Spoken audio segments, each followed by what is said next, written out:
What cereal are you going to be eating today? Oh, you know what? I actually don't have my cereal prepared. I did have an actual dinner. Don't tell anybody. But I did just pick up cinnamon French toast frosted flakes. Hello. I know.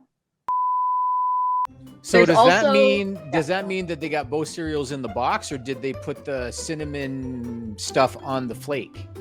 So it's the flavor of the flake is cinnamon French toast. Really? Mm-hmm. And it launched at the same time as a strawberry milkshake flavored frosted flake. Yeah. Again, why? Joel, Americans get everything, Joel. They do. And now I'm actually really interested in that strawberry milkshake frosted flakes you said. Yes, I will be reporting back. Please do. That sounds delicious. We're both in Toronto. Yes. Okay. Yeah, in Canada, you just don't get any of the cool shit that you get in the US. Like, it's just completely different. Or you get it like a long time later. Sometimes you get it a long time later. Yeah. Like I will say. Oh. Today I found caramel chips ahoy. Here in Toronto? Yeah. Well, it was at my local Rexall pharmacy. Okay. I haven't seen that either. Sounds fantastic. I will report back as well. Thank you. You should. I will say though, on the Canadian cereal front, your version of Corn Pops cereal way better than ours. Really? I can agree with that. Yeah. Yeah. Actually, quite lovely. What makes it better? Just a shit ton more sugar? No, actually, I think it's actually the absence of a lot of sugar that makes it better. Yeah, it's actually the texture is a little bit crispier. It's a little airier as opposed to our pops. I think are kind of like dense. I got what you're saying. So, Yeah. It's quite interesting. Yummy. I go to Orlando a couple times a year, and I always want to go to the Target because it's like, man, they got 23 different kinds of Oreos. Too many. One might argue. What do we get, Joel? What do you think? Maybe 4?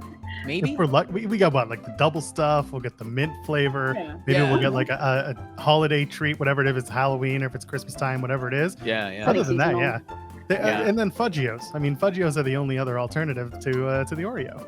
What are Fudgios? Oh, you like Fudgios? I do. Instead of having the cream in the center, it's just fudge. Except you got the circle in the middle, so they take some of it away from you. The bastards. Those jerks. Yeah. They're always screwing you. They're cutting costs, but they're not charging less. You know what I'm saying? That's right. So, Alyssa, were you working in NXT at one point? I was, yeah. Okay, I was looking you up, and I saw a clip, and I thought, okay, I don't know if I should ask her in case it's a different girl, but it looked like you. That was me. Okay. Yeah, greatest and worst timing in the world. January 2020, starting over there. That's when that was. Yeah. Was that your first foray into pro wrestling?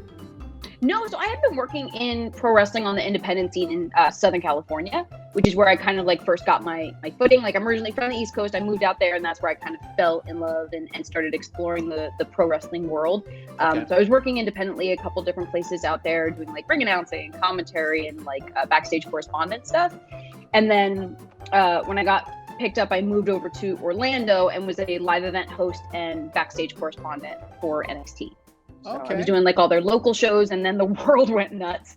And now I'm back up in on the East Coast, so just enjoying the independent scene again.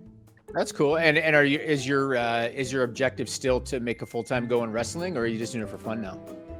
I mean, ideally, like I'm very lucky to have a shoot job that I don't despise. Like I actually like what I do, but I mean, if wrestling can take me somewhere more, stable or somewhere where I can live off of that, sign me right up, I mean, you've got the personality and you're a really good talker. You remind me of Denise Salcedo. Oh, love Denise. Yeah, another person I crossed paths with out there.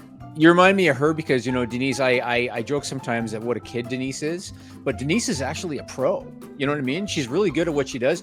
And when you see her do the interviews with people, like she's really, really good. And all the success that she's gotten, she's earned all of it.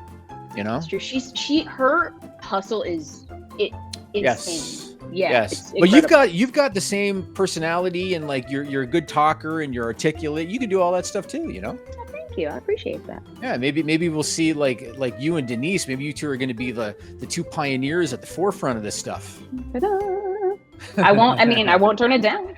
Except you'll be the one eating the cereal while you're doing the interview. Yes. and Denise will probably be listening to Taylor Swift while we do the interview. It'll work out. Exactly. I've learned if I want to piss her off just to push Oh. buttons, all I do is shit on Taylor Swift. It's That's all I got to do. But don't So shit on easy. cereal because I'll get mad. I love cereal too. Okay, I try. thank you. Yeah, who doesn't? Everybody loves cereal. It's, that's what I like to believe. Oh, everybody. I try to cut down on the sugary stuff, but I love sugar. Although I'm a big fan of mini wheats, and I happened to be looking at the ingredients one day, and I was like, well, Jesus, it's as much sugar as anything else. They do a lot of it's almost like they wash it to look a certain healthy way by like, the packaging and like 0 sugar, but look at all the other terrible stuff that's in it. So yes, shit you can't even pronounce. Oh, that's the worst. Yeah, I'm like, I'm putting this in my body. Gross. Yeah. Roses are red, violets are blue. I click the subscribe button. You really should too. If you like videos about real news stories that are funny, stupid, or weird, subscribe now.